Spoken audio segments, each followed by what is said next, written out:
Ahoy pirates! Welcome back to my channel. In this video, we'll be talking about the first shot range, the new mechanic where your first shot has a shorter range than your ship's normal cannon range. This is actually a return to an old system that existed years ago and was later removed because certain third-party tools were able to bypass it. Today we'll look at how this idea was born, how it evolved, and how the community reacted to the change. Finally, I'll share my personal opinion and discuss the adjustments I believe would improve the system. As always, feel free to leave your feedback in the comments.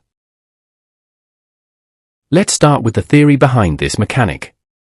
A ship equipped with Thunderbolt cannons has a range of roughly 39 map units without activating Eagle Eye. With the new system, the range of the first shot is reduced to 33 units. This value can be increased up to 38 units through the Bombardier Officer. But why was this system introduced? The main goal is actually a good one, making PvP more interesting. Before this update, players had almost identical firing ranges in every situation. As a result, PvP often became little more than two ships standing still and exchanging damage until one of them sank. The stronger ship, usually the one with the biggest investment, would almost always win. The first shot range mechanic introduces an element of skill. Players can now attempt to maintain distance and land hits while avoiding return fire. This system existed years ago and allowed weaker ships to challenge much stronger opponents. In theory, it reduces the pay-to-win factor and rewards player skill.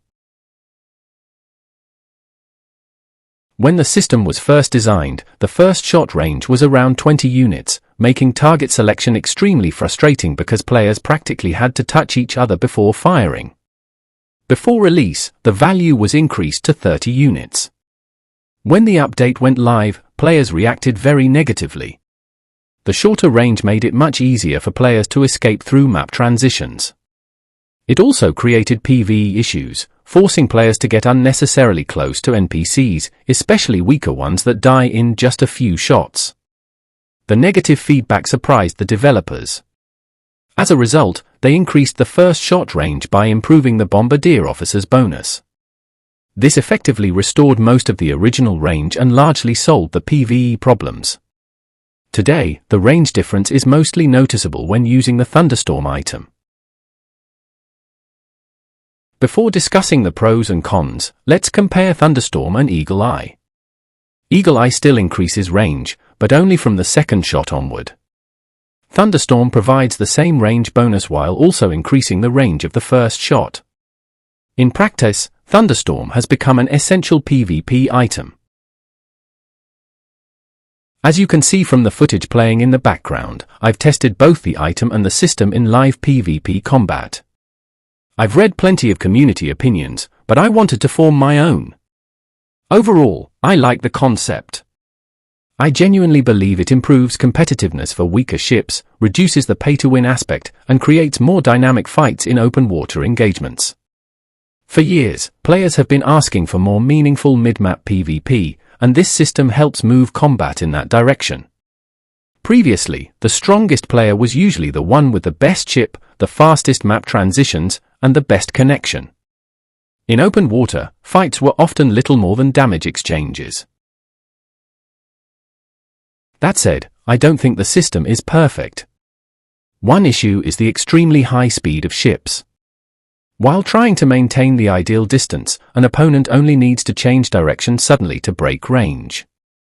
The reaction window is so small that it's difficult to respond effectively. Negative effects present another problem. For example, burning ice ammunition can freeze opponents and theoretically help maintain distance. However, players can instantly remove the freeze effect using both Unstoppable and Blood of Inya. On top of that, the freeze chance is relatively low. As a result, reliably controlling opponents is nearly impossible.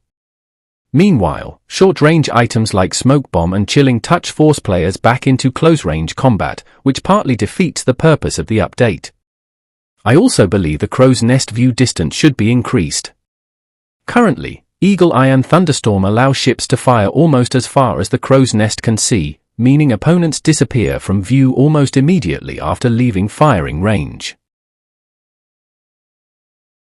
Based on my experience, I believe combat needs mechanics that slow engagements down. A long-range slowing flare could be very useful, either to force opponents to use unstoppable or simply to reduce their speed and create more opportunities for positioning.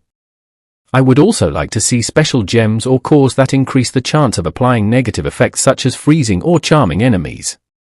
An upgraded crow's nest with a larger view distance could also improve long-range combat significantly.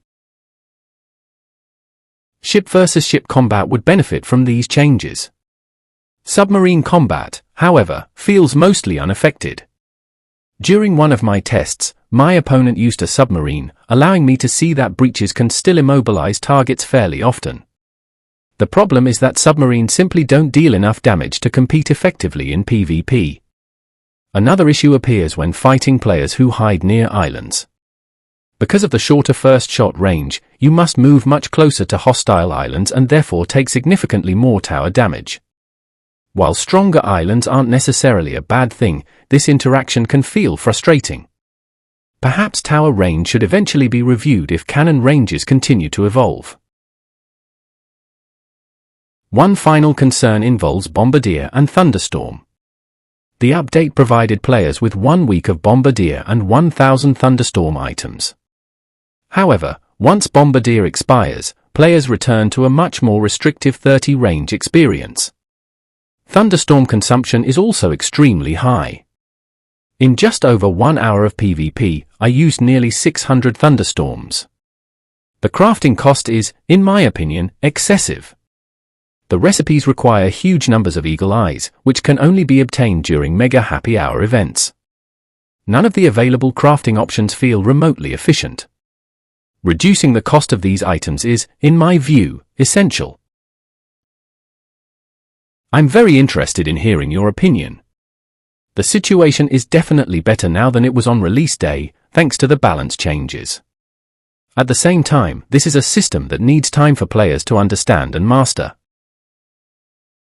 As many of you know, I'm not primarily a PvP player, which makes your feedback even more valuable to me.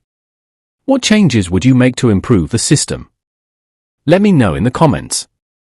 Swift has mentioned that the mechanic could even be removed entirely if negative feedback continues. Personally, I think that would be a mistake. This system has the potential to create interesting new gameplay opportunities not only for PvP, but also for PvE, group maps and future events. It opens the door to a more engaging and less repetitive game. I hope this video helped clarify how the system works and encourages constructive discussion. See you soon.